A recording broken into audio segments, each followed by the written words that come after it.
In this tutorial, we're going to be using the Particles 2D node to make some kind of star space effect like this, as you can see here. So to get started, we make a new scene, and as the root node, we're going to use a canvas layer for it.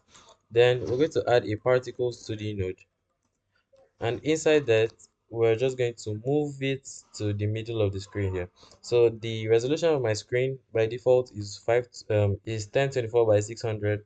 So half of that will be 512, and half of the y is going to be 300. So this sets it in the middle of the screen here.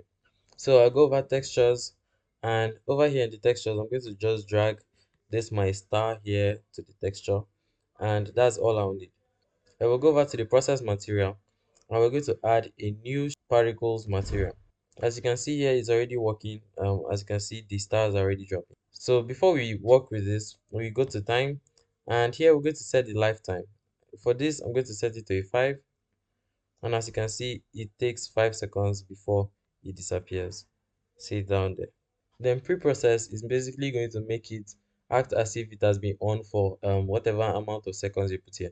So if I off emitting, you see that it won't stop until the last one of it disappears. And if I turn it back on, you're going to see it's going to start from here and still drop down. So if I turn it off again, just going to wait for this last one to disappear, and I set my pre-processing to about a 5, and I turn it on, you're going to see that it just starts. Like, it doesn't start and drop again. It just is as if it has been on for 5 seconds. Basically, that's what the pre-process does. So in this, I'm going to be using pre-process of 5, and I think that should be all. Then we'll go over to the particles material here, and we're just going to click it, and this long menu is going to drop down.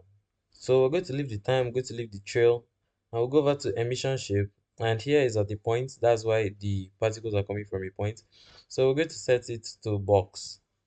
And basically the box extents are going to be 512 by 300. As you can see, as I put in 512, it can already take the whole screen there. And 300 is going to take everything, including the wires. You can see there are some stars spawned up here. So we're done with emission shape. We go over to gravity, and as you can see here, there's a 98 already. So if we put that to 0, it just stops going downwards. Everything is just being pointed out, as you can see here. So for the initial velocity, you can increase this, and as you can see, it's all moving to the right. And the reason why it's doing this is because over here in the direction, it's set to spread at 45 degrees. But the bottom line is that it's going to move to the right. And also the x is 1, that's why it's moving to the right. If the y is 1, it's going to move somewhat diagonally down. And if x is 0 and y is 1, it's going to move completely down. So you can play around with these values just so that you can get the hang of the particles to the node. I'm going to leave velocity the way it is.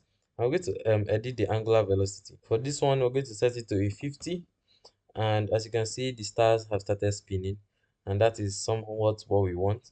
And we can increase the randomness to 1, just so that all of them are going to be spinning at different speeds, basically, so that it's kind of randomizes it a bit. Then if you turn on orbit velocity, you see that the stars start giving this really effect, but we don't want that in our case. So we're going to set it back to 0. And linear acceleration is basically it's going to move up because gravity is turned off. If gravity goes back to 98, you see that it all moves down now. So we're going to put it at 0, and we're going to remove linear acceleration. Also, the radial part, if you increase the acceleration to like a 50, you see that it starts moving away from the point. And you can also maybe want that effect, but in this case, we're not going to use that. Then we're going to go down to scale, and we're going to click this scale curve here and click on new curve.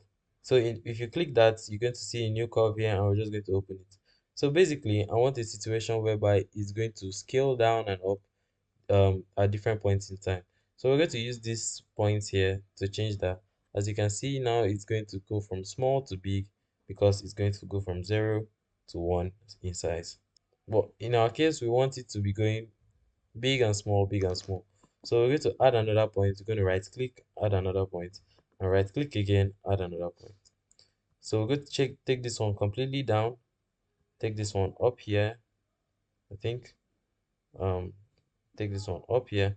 Also, we'll add another point here, add point, and we take this guy, and we're going to take it down here. So as you can see, it's somewhat giving us the desired effect we want. And if we go over to color, we can change the color of this to any color we want. If you go to color ramp, you can create a new gradient texture, and we go to gradient, new gradient. As you can see, it's going from white to black or black to white. I don't know anyone. And that's because if you set a different color here, um if you click and double click, you can see it's going to transition white, black, red. You can also change it to green, whatever you want. But you don't need all this in this tutorial. I think that should be all. The last thing is we'll go over to the canvas layer here. We're going to drag in the black background and hit Alt on your keyboard before you drop it. And as you click that, you click on texture rect because we want this to be a texture rect. And that's it. We're going to shift it behind the particle studio so that it doesn't block it. Then we go over to expand and expand it. Also, we go to layout and click on full rect. As you can see, we have our space seen here, and it's just looking like this. You can actually increase the amount of stars because ours is looking scanty. So you go over to particles 2D, and on amount you can increase this to like 20. And as you can see, we already have a lot of stars, which is really cool. So I think this is all. Thanks for watching. See you guys next time. Smash subscribe and goodbye.